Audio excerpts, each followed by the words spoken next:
안녕하세요. 저는 홍씨입니다.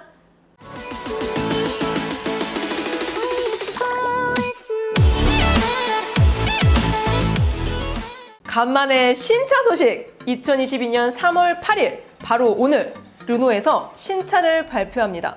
프랑스 현지 시간으로 오전 9시 반, 우리나라와는 시차가 8시간이니까 잠시 후 오후 5시 반에 월드 프리미어 행사로 출시 발표를 하는데요.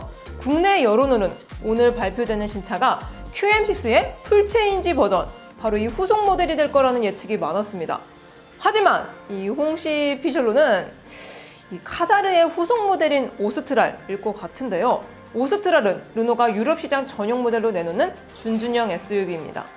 먼저 한 발 빠르게 스페인 매체에서 오스트랄이라고 공개한 사진이 있는데요. 사진을 보면은 얼추 QM6 느낌도 나긴 하는데 알려진 예상들과는 다르게 차가 왠지 좀 작아 보이는 감이 없지 않아 있습니다. 이 사진상 덩치면에서는 QM6가 아닌 것 같다는 생각이 드는데요. 해외 여론은 기존의 카자르 모델에서 덩치만 커진 느낌이라고 합니다. 카자르가 유럽 시장에서의 만족도가 굉장히 높은 차였기 때문에 비슷한 포지션을 가져간다면 오스트랄로 갈아타겠다는 의견도 많이 보였는데요. 자, 그럼 이 오스트랄이 우리나라에서는 QM6의 풀체인지가 될 것이냐? 다시 한번 설명드리지만 오늘 발표되는 오스트랄은 기존의 유럽 시장에서 판매되고 있는 카자르의 후속 모델로서 컴팩트 크로스오버 SUV에 포지셔닝하고 있습니다. 기존의 QM6가 속한 산타페, 소렌토와 같은 D세그먼트가 아니고 C세그먼트라는 건데요. 즉, 지금의 QM6보다 한 체급 작은 준준형 SUV라는 뜻입니다. 그럼 대체 QM6 풀체인지는 언제 나올까요? 일단 현행 QM6는 이번 5월에 23년식으로 연식 변경을 한다고 합니다. 따라서 올해 안에 풀체인지는 없다고 보는 게 맞을 것 같은데요. 올해로 점치셨던 분들은 아마도 이 오늘 발표되는 오스트랄에 대한 외신 자료를 인용하신 것 같습니다. 그리고 외신에선 이 오스트랄이 올해 말까지 쿠페형과 7인승 모델을 추가 출시할 계획이라고 했는데요. 여기서 오스트랄의 7인승 모델이 현행 콜레오스의 후속 모델이 될 거라는 예측이 많았습니다. 자, 여기서 족보 한번 살펴봐야 합니다. 먼저 카자르의 후속이 오늘 발표되는 오스트랄입니다. 콜레오스는 카자르의 윗급, 그러니까 우리나라에서는 QM6로 불리는 차입니다. 그런데 이 오스트랄의 7인승 모델이 콜레오스의 후속, 즉 QM6의 풀체인지 모델이 된다는 뜻인데 이거 그림 보면서 설명해도 복잡하네요. 이렇게 되면은 가장 문제가 되는 거는 플랫폼입니다.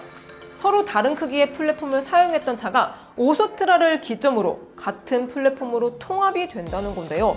아래급의 플랫폼을 쓰는 만큼 QM6의 최대 약점으로 꼽혔던 크기 면에서는 더욱더 불리해진다는 뜻으로 풀이가 됩니다.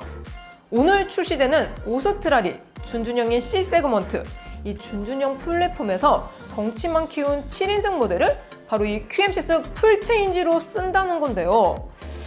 이래도 되나? 일단 이번 QM6는 약점이었던 크기를 소렌토, 산타페급으로 꼭 키워야 합니다. 이번 오스트랄에 적용되는 플랫폼은 르노의 기본 플랫폼인 CMF에서도 준준형 개량형인 CMF CD3입니다. 준준형과 중형을 어느 정도 커버할 수 있는 플랫폼으로 알려져 있는데요. 이전 버전인 CMF CD가 카자르와 현행 QM6에 사용되고 있는 플랫폼입니다.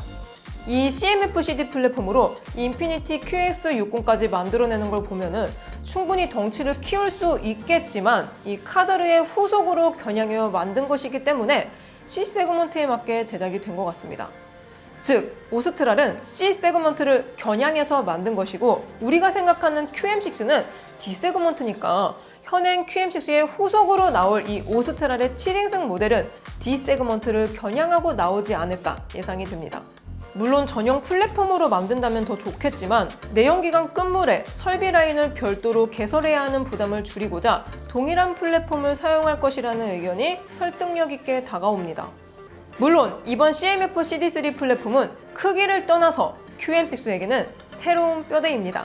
7인승을 기반으로 한 만큼 경쟁차들 대비 크게 나올 것 같은데요. 개량형 플랫폼인 만큼 4675mm였던 전장은 약 4700대로 커지면서 산타페, 소렌토를 위협할 만큼의 D세그먼트 풍채를 만들어낼 것 같습니다. 인테리어를 보면은 르노 특성상 최근 출시된 차량들을 함께 살펴보면은 답이 나옵니다. 오스트랄의 티저 내부 사진을 보면은 르노 메간 E-테크와 굉장히 흡사한데요. 플랫폼도 동일하고 혈통도 같다면은 QM6 풀체인지의 내부는 이 오스트랄과 거의 똑같을 것이라고 생각이 됩니다. 물론 기존 QM6에 비하면은 대대적인 변화가 있을 것으로 예상이 되는데요. 이 사각형 스티어링 휠과 L자형 디스플레이, 요거는 12.3인치 디지털 클러스터와 12인치 세로형 내비게이션이 합쳐져서 총 24.3인치 정도가 될 것 같고요. LG전자 콘티넨탈사의 협업으로 제작된 차세대 인포테인먼트 시스템인 오픈R도 적용이 된다고 합니다. 기존 대비 시스템 속도는 약 7배 정도 빨라지고 구글 기반 내비게이션도 가능해진다고 합니다. 그리고 고급 자개 공법인 마키에로 제작된 우드 센터 가니쉬는 아마 프리미에로 전용으로 나올 것 같고요. 디스플레이 패널 사이에 위치한 슬림 에어벤트도 눈에 띕니다. 센터부터 도어까지 앰비언트 라이트도 당연히 들어갈 것 같고요. 그 외에 첨단 안전사양도 대거 탑재될 것 같습니다. 7인승 기준인 만큼 실내 공간도 넓어질 것 같고요. 특히 이 2열 센터 터널이 없어진 만큼 앞뒤 리클라이닝도 가능할 것 같습니다. 파워트레인 면에서는 전 모델 마일드 하이브리드로 갈 거라는 예상이 지대한데요. 문제는 12V냐 48V냐일 것 같습니다. 역시나 이 내연기관 끝물인 만큼 엔진을 새로 개발했을 것 같지는 않고요. SM6 TCE260이나 아니면 TCE300 엔진을 디튠하거나 배터리 추가로 성능을 보완할 것 같습니다. 역시나 순수 하이브리드는 개발 비용과 시간이 오래 걸리는 만큼 볼보 자동차처럼 마일드 하이브리드로 조금 버티다가 순수 전기차로 넘어가는 전략을 짜는 것 같습니다. 출력은 엔진 배터리 도합 약 200마력대일 것 같고요. 미션은 SM6와 XM3 경우를 미루어 보았을 때 르삼이 그동안 자연흡기 엔진 조합에는 CVT, 다운사이징 터보 엔진 조합에는 DCT 7단을 넣은 만큼 아마 DCT 7단이 들어갈 것 같습니다. 자, 마지막으로 가격입니다. 현행 QM6는 산타페 대비 평균 500만 원가량 저렴했었습니다. 산타페 풀체인지가 5월경으로 예상이 되어지고 산타페의 가격이 현대기아 풀체인지의 평균 상승폭이 200만 원 정도로 오른다고 가정을 하였을 때 약 700만 원의 격차가 생깁니다. 따라서 이번 QM6는 적어도 300에서 400만 원 정도는 올리면서 이 급간의 균형을 맞출 것으로 예상이 되는데요. 대신 로장주 엠블럼을 달고 나오는 만큼 해외 생산까지 된다는 가정을 하면은 아마 지금처럼 저렴한 가격대를 유지하기는 좀 힘들 것 같습니다. 다만 국내 생산이 가능할 경우 2,700에서 3,700만 원대로 형성이 될 것 같은데요. 국내 생산의 경우 QM6와 같은 차량인 콜레오스가 27,560유로, 하나로 3,700만 원이었지만 국내는 2,500만 원이었던 걸 보면은 대략 1,200에서 1,300만 원 정도 싸게 나옵니다. 만약 해외 생산 시 오스트랄의 가격이 32,000유로 정도라고 가정한다면 하나로 4,300만 원, 동일한 가격 경쟁력을 유지를 위해서는 약 1,200만 원 정도는 저렴하게 공급이 되어야 될 것 같습니다. 자, 이렇게 QM6 풀체인지에 대한 정보를 정리해 보았는데요. QM6가 20년의 페리가 되었으니까 올해 정도면은 사실 풀체 타이밍이긴 합니다. 다만 다른 브랜드에 비해서 페리, 풀체인지 텀을 길게 가는 르삼이니까 당장 풀체를 논하기에는 조금 이른 것 같습니다. 그렇기 때문에 오스트랄의 7인승 출시 계획에 맞춰서 QM6의 풀체인지는 2023년 르노 본사와 한국 르삼의 계약 관계상 24년까지는 풀체인지가 꼭 이뤄지긴 할 겁니다. 뭐 당장 풀체는 아니니까 뭐 연식 변경 사셔도 되실 것 같고요. QM6 소식은 다음에 또 업데이트해 드리겠습니다.